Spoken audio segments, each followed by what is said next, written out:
Hello everyone ဒီနေ့မှာတော့ကျွန်တော်က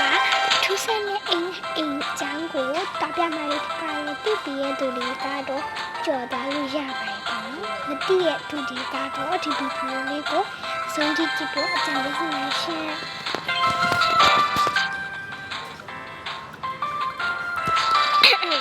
ဒီခုပဲစားလိုက်တော့မယ်နော်ကျွန်မနာမည်က Alice လို့ခေါ်ပါရှင်အင်္ဂလိပ်နာမည်ပြောင်းထားပါနော်။ဒီမှာနာမည်ကကြောက်ဒီနာမည်ပြောင်းထားတယ်။ကားနဲ့ပတ်ပြလိုက်တော့နော်။ဒီလိုဒီတိုင်းတော့ဒီလိုပါလိုက်ဝါဖေးတက်ကိုချိုးမယ်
အိမ်လေးပါရှင်